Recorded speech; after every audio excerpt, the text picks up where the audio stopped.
all people get their sense of belonging from identity with place.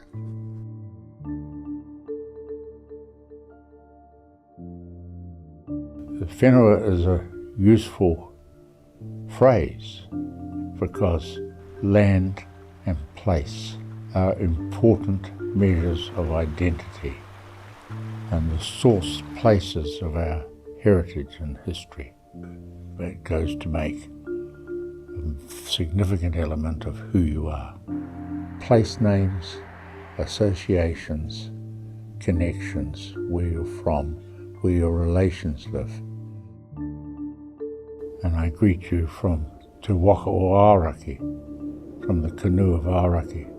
The creation story of Te Waiponamu is remembered here. So when we say Aoraki Matatu, we say Aoraki endures. And it connects us to other people, geography, names, that sense of place.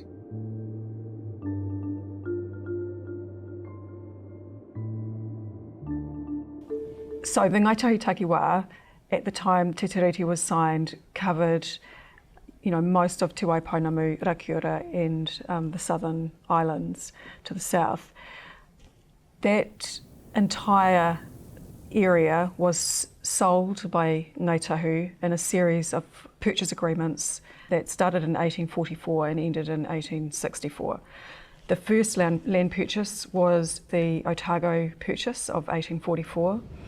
The next one after that was huge and covered basically about a third of the landmass of New Zealand, and that was the infamous Kemp's purchase of 1848. From there are a series of purchases on Banks Peninsula, which is actually divided into three. The Murihiku purchase is in 1853. There's the North Canterbury purchase in 1857, Kaikoura in 1859, and then the Arahura purchase of 1860, which is the whole of that strip of the west coast. And then the Rakiura purchase is the final one in 1864.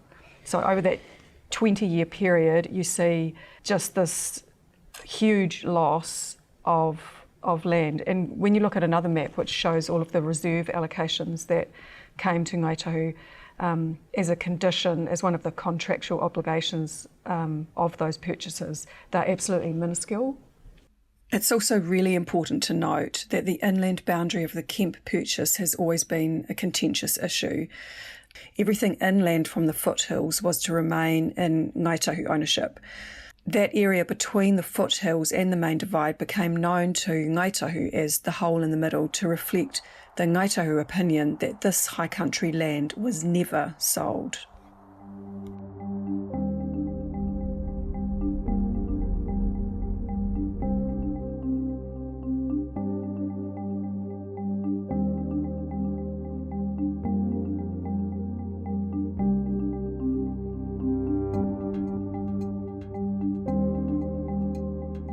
It wasn't done by the purchase, it was done by what was done to the purchase. And that Ngāi Tahu claim from 1848 becomes a history of disposition. It means you've got a culture and a heritage founded on resentment, because the Te Kereme became our culture. Te Kereme became our point of unity.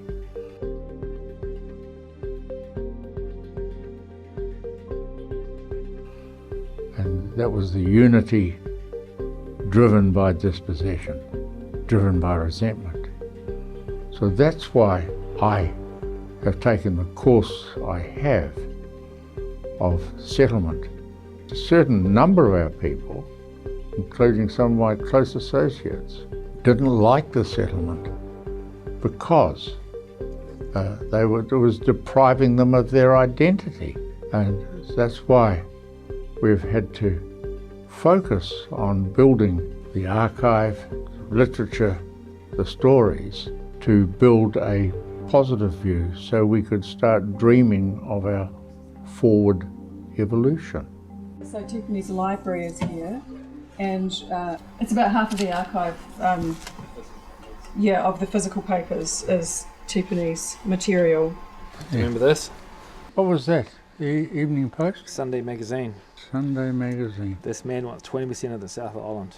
Yeah, this is the sort of bullshit they gave you.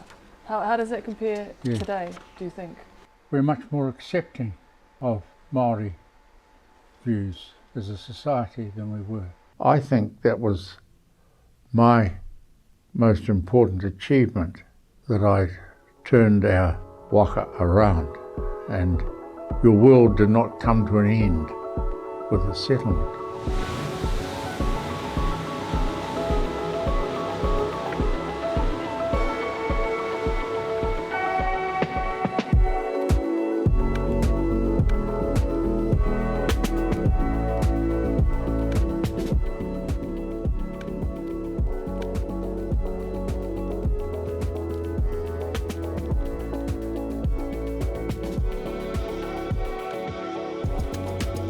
Well, the biggest thing it could do would be to evolve for them a concept of what they wanted to be, a future, and build a culture based on optimism, on hope, on your dreams.